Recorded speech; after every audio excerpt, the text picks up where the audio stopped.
180도 바뀐 여자. 팀에서 저에게 하시는 말씀이세요. 강의에 앞서서 제 소개 잠깐 하겠는데, 저는 뭐 이렇게 무엇을 해야겠다, 아니면 무엇이 되어야겠다, 뭐 그런 생각 없이 막연히 뭐 잘 되겠지, 뭐 어떻게 되겠지, 돈이 있으면 좋지, 내일이 있으면 뭐 좋겠다. 정말 이런 막연한 생각만 하는 그런 사람이었거든요.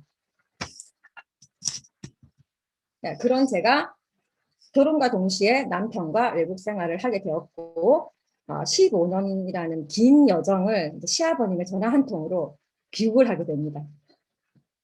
정말 이게 아무것도 하지 않고 보냈던 시간이었던 것 같았는데, 제가 거주하던 곳이 우리 큰 A사, 예, 큰 A사의 본사가 있는 미시건주라는 곳이었어요, 미국에.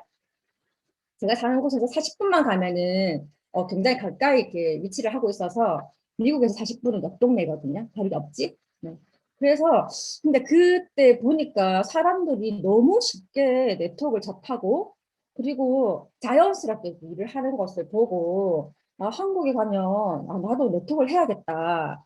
그런 마음을 가지게 된 그런 고마운 시간이기도 합니다. 근데 그런 제가 유산화를 만나고 일을 하게 된 스토리는 다음 기회가 또 있을 거라 생각하겠습니다.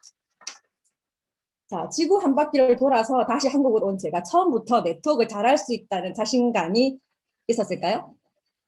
절대 아닙니다. 예, 해야겠다는 생각만으로 할 수 있다는 마음이 아주 생기더라고요. 예, 저희가 일을 하다 보면은 이렇게 많은 사람들을 만나게 되는 직업이잖아요. 그 중에서 아, 이런 얘기 너무 많이 듣습니다. 인맥이 없어요. 시간이 없어요. 말을 못 하겠어요. 부담 주는 것 같아요. 저는 파는 거 절대 못해요. 막 이런 분들 굉장히 거절하시는 분들 많이 만나시죠. 저도 그런 한때는 그런 생각을 했었거든요. 근데 그런 제가 일을 이렇게 하면서 정말 중요하게 생각하고 느낀 거는 제 자신에게 끊임없는 확신을 주는 것이었어요.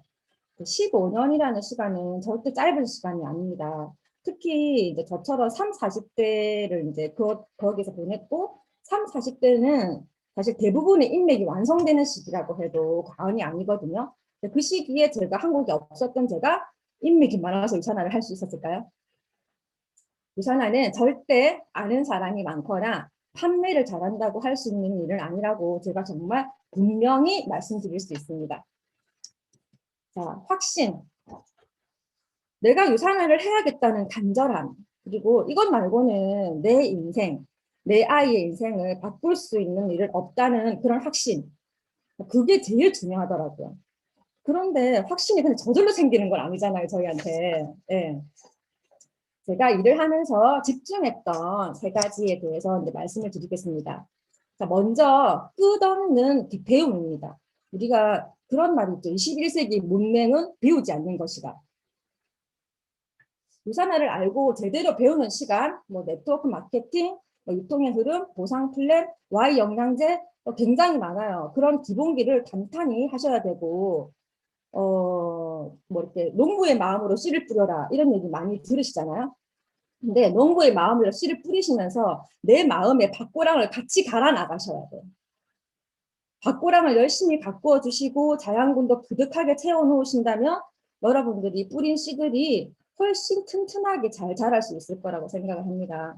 근데 멋지게 다져진 기본기도 사실 현장에서의 경험과 함께 가져가지 못하면 이제 금방 지쳐버리고 갑자기 머리만 이렇게 커가지고 이렇게 옴짝달짝 할 수 없게 이렇게 답답한 상황이 생기게 되더라고요.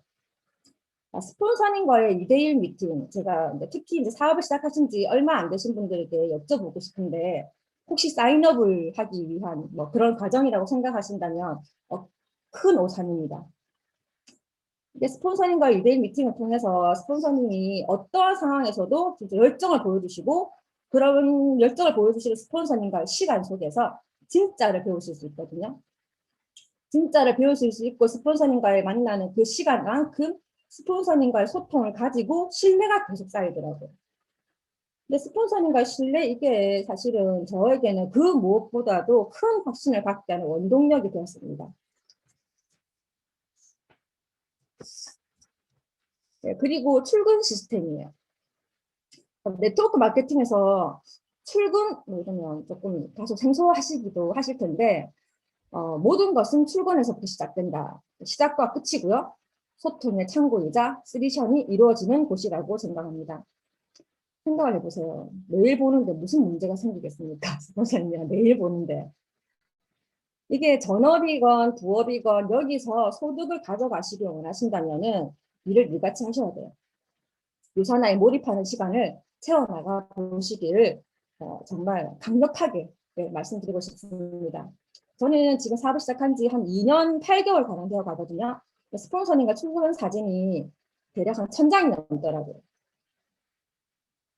그 시간 동안 참 울기도 하고 웃기도 하고 같이 밥도 먹고 차도 마시고 정말 그런 시간이 쌓이면 쌓일수록 유산화하기를 진짜 정말 참 잘했다는 그런 확신이 들었습니다.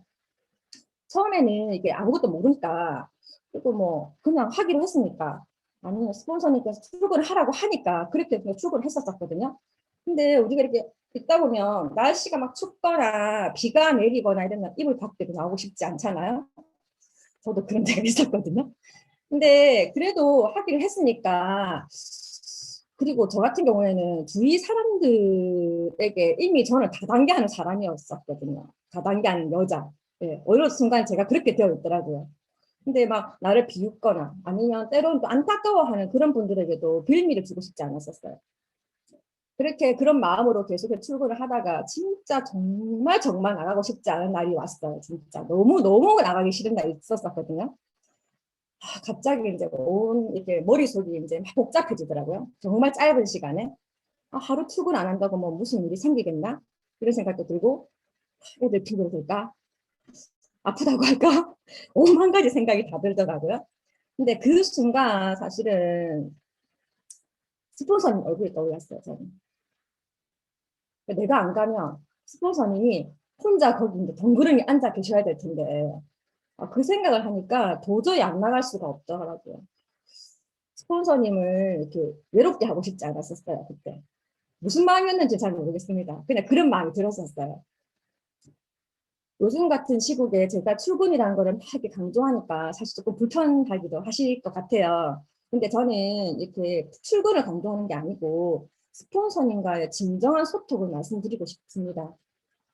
저 같은 경우에는 굉장히 개인적인 성향이 강한 사람이었거든요.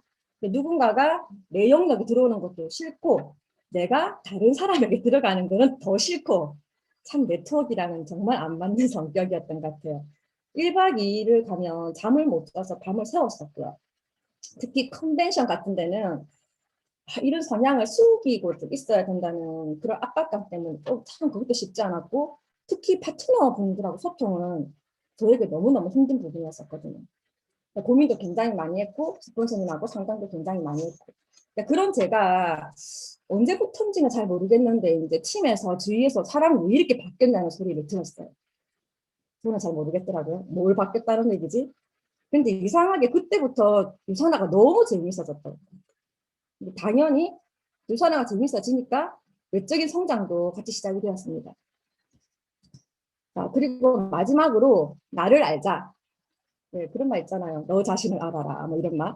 네, 내가 어떤 사람인지, 내 성격이 어떤지, 성향이 어떤지, 무엇을 하고, 무엇을 잘하고, 뭐 어떤 거를 힘들어하는지 정말 끊임없이 생각해 보시고 자신을 찾아가 보셔야 될 것 같아요.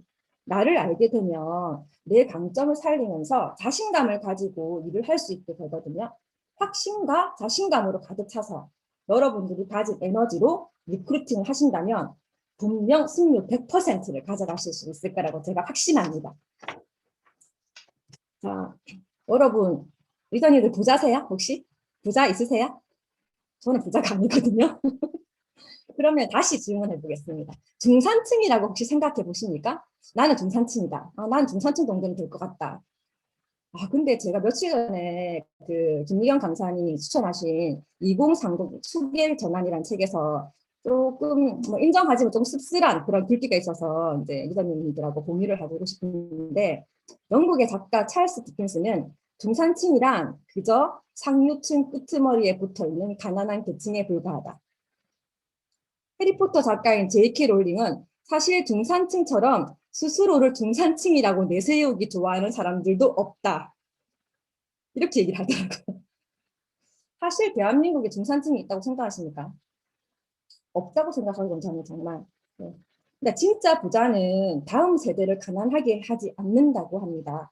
저는 다음 세대는 물론이고 지금 내 옆에 있는 사람, 그리고 내가 진짜 정말 사랑하는 사람, 그런 사람들도 가난하게 두지 않고 싶습니다. 가난하게 두지 않을 거거든요. 저는. 유산하의 다이아몬드, 우리 모두의 꿈이잖아요. 가문을 바꿀 수 있다고 합니다. 유산하의 다이아몬드. 유산하는 무조건 된다는 강한 믿음과 확신을 가지시고 우리 모두 함께 가문 한번 바꿔봅시다. 감사합니다. 지금까지 안한명이었습니다. 네.